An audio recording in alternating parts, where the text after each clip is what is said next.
कहानी के शुरू में हमें बताया जाता है कि एक कंपनी है जो लोगों को फंसाकर जानलेवा कमरे में डाल देती है, जिस कमरे का नाम होता है एस्केप रूम। उस कमरे में कुछ पहेलियां होती हैं जिन्हें ना सुलझाने पर उनकी मौत हो जाती है। ये गेम अमीर लोगों के लिए बनाई जाती है क्योंकि वो इसे देखकर काफी इंजॉय करते हैं और शर्तें लगाते हैं। पहले जब एस्केप रूम बनाया गया था तो उसमें से एक लड़की जिसका नाम जोई है वो और उसका दोस्ती जिंदा बच पाए थे, जिसके बाद जोई ने कसम खाई थी कि वो इस कंपनी का राज सबके सामने खोलकर इन जानलेवा गेम्स को बंद करवाएगी। फिर इसके बाद हम एक आदमी को देखते हैं जो उस कंपनी के लिए काम करता है और यही कंपनी को पूरा एस्केप रूम बनाकर देता है। इसकी वाइफ और एक बेटी भी थी, बेटी का नाम क्लेयर था। अब उसकी वाइफ को उसका एस्केप रूम बनाने वाला काम पसंद नहीं था, इसीलिए वो अपने हस्बैंड को कहती है कि इसका बुरा असर हमारी बेटी पर भी पड़ेगा, इसीलिए मैं तुमसे डिवोर्स चाहती हूँ और अपनी बेटी को लेकर जा रही हूँ। उसका हस्बैंड कहता है कि ठंडे दिमाग से काम लो और फिलहाल मैं मसरूफ हूँ, कुछ देर बाद हम इस पर बात करते हैं। फिर उसकी वाइफ नहाने के बाद एक कमरे में आकर बैठ जाती है, लेकिन तभी इस कमरे को लोहे के 3 रॉड बंद कर देते हैं। ये देख वो फौरन समझ जाती है कि मेरे हस्बैंड ने मुझे एस्केप रूम में फंसा दिया है। अब रूम का टेम्परेचर तेजी से बढ़ने लगता है, जिस वजह से गर्मी की शिद्दत भी वहाँ पर बढ़ती जा रही थी। वो दरवाजा खोलने का कहती है लेकिन आगे से कोई जवाब नहीं आता। अब भाप की वजह से शीशे पर एक पहेली दिखती है जिसका जवाब पत्थर था। तब वो वहाँ पड़े हुए पत्थरों को देखती है जिसमें से उसे एक मगनातीस मिलता है, जिसे देख वो फौरन समझ जाती है कि इस मगनातीस के जरिए उसे वो तीनों लोहे के रॉड दरवाजे पर से हटाने हैं। तो वो एक एक करके रॉड हटाने लगती है, लेकिन कमरे का टेम्परेचर 240 डिग्री से भी बढ़ता जा रहा था, जिसकी वजह से उसकी जल्दी पिघलने लगती है और आखिरी रॉड हटाने से पहले ही इतनी गर्मी की वजह से उसकी मौत हो जाती है। अब कुछ सालों बाद हम देखते हैं कि उन दोनों की बेटी इनी क्लेयर अब बड़ी हो चुकी है। उसके डैड ने उसे एक कमरे में बंद करके रखा हुआ है क्योंकि वो भी अपने डैड की तरह एस्केप रूम बनाने में काफी माहिर है, इसीलिए अब उसके डैड उसी से ही एस्केप रूम बनवाते हैं। अब यहाँ क्लेयर के डैड को इस बात का भी काफी गुस्सा था कि जोई उनकी गेम से जिंदा बच गई थी, इसीलिए अपनी बेटी को मुश्किल से मुश्किल एस्केप रूम बनाने का कहते हैं ताकि इस बार जोई बच ना पाए। दरअसल इस बार भी उन्होंने जोई के लिए जहाज में एस्केप रूम बनवाया है क्योंकि वो जानते थे कि वो जहाज के जरिए ही न्यूयॉर्क आने वाली है।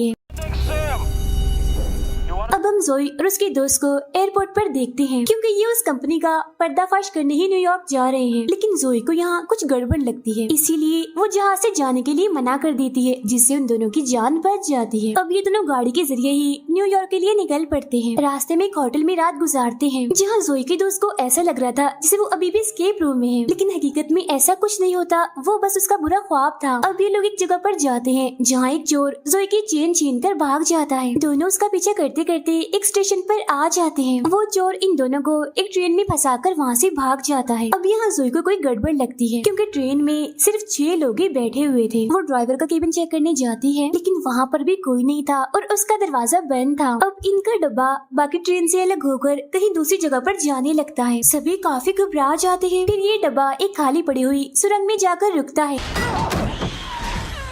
जोई का दोस्त ट्रेन का दरवाजा खोलने की कोशिश करता है लेकिन वो बंद था। यहाँ जोई और उसके दोस्त को ये बात समझ आ जाती है कि उस कंपनी ने आखिर इन्हें ढूंढ ही लिया और यहाँ फंसा दिया। मगर और हैरान करने वाली बात ये थी कि ट्रेन में मौजूद बाकी जो 4 लोग हैं वो भी पहले इस जानलेवा गेम को जीत चुके हैं, यानी अब ये इन सभी चैंपियंस की गेम है। फिर कुछ मशीन्स के जरिए पूरे ट्रेन में करंट फैला दिया जाता है, यानी कि अब ये लोग किसी भी लोहे की चीज को हाथ नहीं लगा सकते थे। एक लड़के को सीट के नीचे एक बैग मिलता है जिसके अंदर से तौलिए और दरवाजा खोलने वाला हैंडल निकलता है। इस हैंडल के जरिए ये ड्राइवर वाले केबिन को खोल लेते हैं। अंदर इन्हें एक टोकन मशीन मिलती है जिसके अंदर 9 टोकन्स डालने थे। इसके ऊपर लिखा हुआ था कि पोस्टर्स की गलतियों को ढूंढना होगा। ये लोग एक पोस्टर को देखते हैं जिसमें से ए गायब था। अब ऐसे करके ये लोग बाकी स्पेलिंग्स की गलतियों को भी ढूंढने लगते हैं। जोई देखती है कि ट्रेन के ऊपर टोटल 26 हैंडल्स लगे हुए हैं और ABC में भी 26 लफ्ज होते हैं। मतलब ये है कि जो जो लफ्ज गायब हैं उन्हीं लफ्जों के हैंडल्स को खींचना है। एक लड़की को बैग में से रबड़ का काफी बड़ा सा टुकड़ा भी मिलता है जिसे काट कर ये आपस में बांट लेते हैं ताकि लोहे के उन हैंडल्स को खींच सके और इन्हें करंट ना लगे। जोई एक हैंडल खींचती है जिसमें से टोकन बाहर आता है, जिससे वो टोकन वाले डब्बे में डाल देती है। इसके बाद ये लोग सभी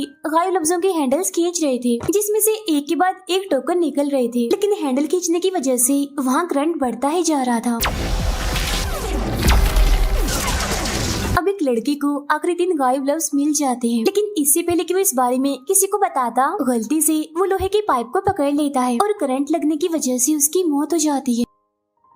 जोई देखती है वहाँ वेलकम बैक लफ्ज बन रहा है, जिसकी आखिरी 3 गायब लफ्ज वो बाकियों को बताती है। जोई का दोस्त जल्दी से उन हैंडल्स को खींचता है और टोकन्स निकलने पर मशीन में डाल देता है। ऐसा होते ही वहाँ एक रास्ता खुलता है जिसके जरिए ये सब वहाँ से निकल जाते हैं, लेकिन वो एक लिफ्ट में आ चुकी थी जो इन्हें जमीन के काफी अंदर ले जा रही थी। लिफ्ट के रुकते ही सब एक दूसरे को अपने अपने बारे में बताते हैं। इनमें से एक लड़का प्रीस्ट होता है, एक लड़की राइटर और एक नर्स थी। अब ये लोग लिफ्ट से निकलकर एक बड़े से एस्केप रूम में आ जाते हैं। इन्हें यहाँ से गुजरकर सामने बने दरवाजे में जाना था, तब वो राइटर लड़की बगैर सोचे समझे वहाँ जमीन पर पैर रख देती है, जिससे फौरन वहाँ लेजर चल पड़ती है, लेकिन किस्मत से कोई नहीं मरता। अब ये लोग उस राइटर लड़की को वहाँ से बाहर निकालते हैं क्योंकि उसने अपना पैर गलत टाइल पर रख दिया था। ऐसा होते ही लेजर वापस से बंद हो जाती है। तो अभी लोगों को 10 मिनट के अंदर अंदर उस दरवाजे के रास्ते जाना है, वरना वो दरवाजा बंद हो जाएगा। लेकिन अगर इन्होंने गलत टाइल पर कदम रखा तो लेजर इनको मार देगी। को यहाँ पर रखे लॉलीपॉप्स में से एक चाबी मिलती है। जोई उस चाबी को निकालकर काउंटर पार करके तिजोरियों वाली जगह पर जाती है। नर्स और राइटर को भी एक चाबी मिलती है, इसीलिए वो भी तालों को खोलने जाती हैं। जोई का दोस्त देखता है कि हर तिजोरी पर एक नंबर था, लेकिन एक तिजोरी ऐसी भी थी जिस पर नाम लिखा था, इसीलिए अब ये लोग चाबी से उसी तिजोरी को खोलने लगते हैं। तिजोरी के खुलते ही उसमें से बहुत सारे तेजदार हीरे बाहर गिरते हैं, जिन्हें छूते ही जोई की उंगली कट जाती है। दोनों लड़कियों को भी इस तिजोरी से खाली नोट मिलते हैं और फौरन ही बाद वहाँ एक एटीएम की लाइट जल जाती है और अब इन्हें इस एटीएम का कोड चाहिए था। जोई का दोस्त समझ जाता है कि अगर वो जोई का खून खाली नोटों पर डालेगा तो तब शायद उन्हें कोड मिल जाएगा। और अब जैसे नर्स नोटों को देने के लिए काउंटर पर चढ़ती है तो फिर से लेजर चल पड़ती है, जिसे डरकर वो नर्स वापिस से गिर जाती है। अब उसके गिरते ही लेजर भी बंद हो गई थी। प्रीस्ट वो नोट जोई को देता है, जिस पर खून लगाने से इन्हें एटीएम का कोड मिल जाता है। और जैसे वो इस कोड को एटीएम में डालता है तो तभी यहाँ 3 घड़ियां अलग अलग टाइम पर रुक जाती हैं। ये दरअसल उनके लिए इशारा था सही टाइल्स पर जाने का। घंटे वाली सुई ये बता रही थी कि इन्हें किस तरफ जाना है और मिनट्स वाली सुई का मतलब था कि कितने कदम चलना है। अब वो प्रीस्ट इन सुइयों के हिसाब से 12 कदम चलता है। साथ ही वो अपनी पिछली वाली टाइल्स पर लॉलीपॉप भी रख रहा था ताकि बाकियों को भी सही रास्ता पता चल सके, लेकिन वो सुइयों की मदद से सिर्फ आधा रास्ता ही पार कर पाता है क्योंकि अगली टाइल एक बटन की तरह दब जाती है और फौरन ही एक और तिजोरी सामने आती है और जिस टाइल पर वो खड़ा था उस पर भी एक पहेली लिखी आती है। तिजोरी को खोलने के लिए ये लोग घबराते हुए कोड ढूंढने लगते हैं, लेकिन इनके पास वक्त बहुत ही कम बचा था, इसीलिए वो प्रीस्ट गॉड के भरोसे पर ही आगे बढ़ने लगता है। बाकी लोग उसे मना भी करते हैं, लेकिन वो किसी की नहीं सुनता और एक गलत टाइल पर पैर रख देता है, जिससे लेजर फिर से चल पड़ती है। उसका सर हड़बड़ी में एक टेबल से टकराता है और वो बेहोश हो जाता है। दोनों लड़कियां उसका पैर गलत टाइल से हटाती हैं, जिससे लेजर फिर से बंद हो जाती है। वो राइटर पहले का मतलब समझ चुकी थी, इसीलिए उस तिजोरी की हैंडल को घुमाती ही रहती है, जिससे वो खुल जाती है। अब की बार उसके अंदर से एक नक्शा निकलता है। जोई उस नक्शे को लेकर वहाँ दीवार पर लगे एक डिजाइन पर रखती है, जिससे अब इन्हें बाकी का आधा रास्ता भी मालूम हो जाता है। जोई यही रुककर बाकियों को आगे का रास्ता समझाती है, जिसके बाद ये बेहोश पड़े प्रीस्ट को भी लेकर वहाँ से निकल जाते हैं। जल्दी से जोई भी भागकर दरवाजे की तरफ जाती है और दरवाजे बंद होने से पहले ठीक वक्त पर वहाँ से निकल जाती है। और अब यहाँ पर इनके 2 स्केप रूम पार हो जाते हैं। प्रीस्ट को भी होश आ गया था, जिसके बाद अब ये तीसरे स्केप रूम में आगे बढ़ते हैं, जिसे बिल्कुल समंदर के किनारे की तरह बनाया गया था। राइटर को वहाँ एक कैमरा दिखता है, जिसे उठाकर वो वहाँ की एक तस्वीर बनाती है। तस्वीर में वो एक कश्ती को देखती है, लेकिन उनके सामने तो ऐसा कुछ भी नहीं था, इसीलिए अब ये लोग उस कश्ती को ढूंढने लगते हैं। कबाड़े में जोई के दोस्त को एक टूल मिलता है, जिससे लोहे की चीजों को ढूंढा जाता है। उसके जरिए वो हर जगह पर कश्ती ढूंढने लगता है। जोई इधर 2 स्टैचूज भी देखती है, जिनमें से एक की आंखों पर सिपियां रखी गई थी, जो काफी अजीब दिख रही थी। तभी वो टूल रेत में आवाज करने लगता है, जिसके बाद ये लोग उस जगह से रेत खोदने लगते हैं और रस्सियों से बंधी एक काफी बड़ी चीज बाहर निकालते हैं, लेकिन रस्सी टूट जाती है और रेत उस रस्सी को फौरन निकल जाता है। अब ये लोग समझ चुके थे कि ये रेत दलदली बनती जा रही है,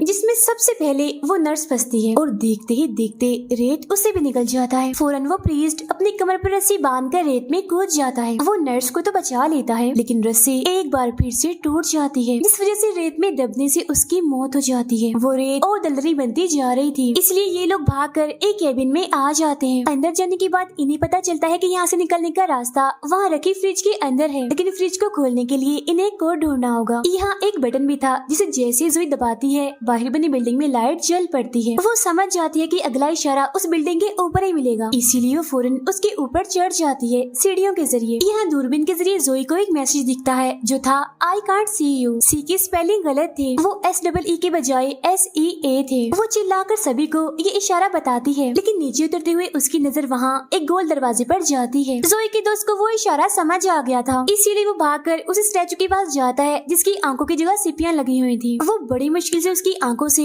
सिपियां उतारता है जो दरअसल फ्रिज का कोड था। वो जल्दी से अंदर आकर उस कोड से फ्रिज को खोल लेता है, जिसके जरिए अब ये लोग यहाँ से निकल सकते थे। उधर जोई भी वो गोल दरवाजा हटाती है जिसके अंदर एक खुफिया रास्ता था, जिसे देखकर वो फौरन समझ जाती है कि अगर वो इसके अंदर जाएंगे तो सीधा गेम से निकल जाएंगे।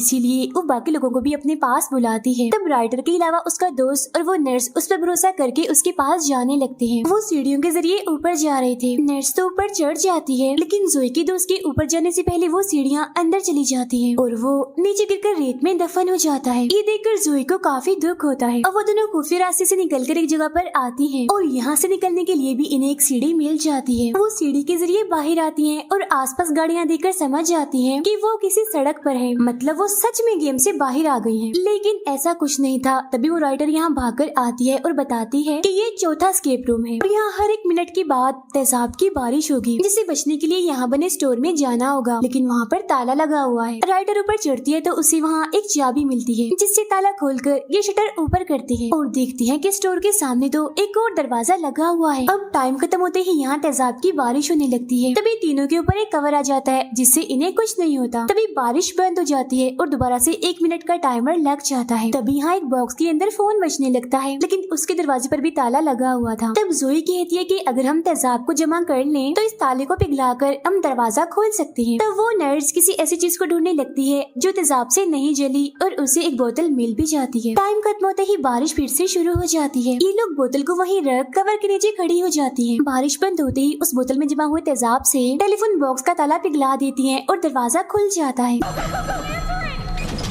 जोई अंदर जाकर फोन उठाती है, लेकिन आगे से कोई जवाब नहीं आता। एक पोस्टर के जरिए उसे गाड़ी के बारे में पता चलता है, तो वो समझ जाती है कि यहाँ पर खड़ी हुई गाड़ी उनका अगला इशारा है। वो गाड़ी के पास जाकर छानबीन करने लगती है, देखती है कि गाड़ी का दरवाजा बंद है, लेकिन तभी टाइम खत्म होने के बाद बारिश शुरू हो जाती है। उन लड़कियों के पास एक छतरी थी जिसे वो जोई को देती है, जिसकी मदद से जोई तेजाब में जलने से बच जाती है। जोई को एक पोस्टर में 3 अंगूठियाँ दिखती है और वो नर्स को कहती है कि टेलीफोन की घंटी 3 बार बजने देना और फिर फोन उठाना। तब वो नर्स ऐसा ही करती है, जिससे उस गाड़ी का दरवाजा खुल जाता है। जोई फौरन जाकर गाड़ी के अंदर बैठ जाती है। बारिश में धोने के बाद वो दोनों लड़कियां भी गाड़ी के अंदर जाने की कोशिश करती हैं, लेकिन दरवाजा तो लॉक हो चुका था और तो टेलीफोन बॉक्स का दरवाजा भी अपने आप ही बंद हो गया था। वो कवर भी अब अंदर जा चुका था। अब उन बेचारियों के पास बचने का कोई रास्ता नहीं होता और जब तेजाब की बारिश होती है दोनों ही उसमें जलकर मारी जाती है। ये भयानक नजारा देखकर जोई चिल्लाने लगती है, क्योंकि वो उन्हें बचाने के लिए कुछ भी नहीं कर पाई।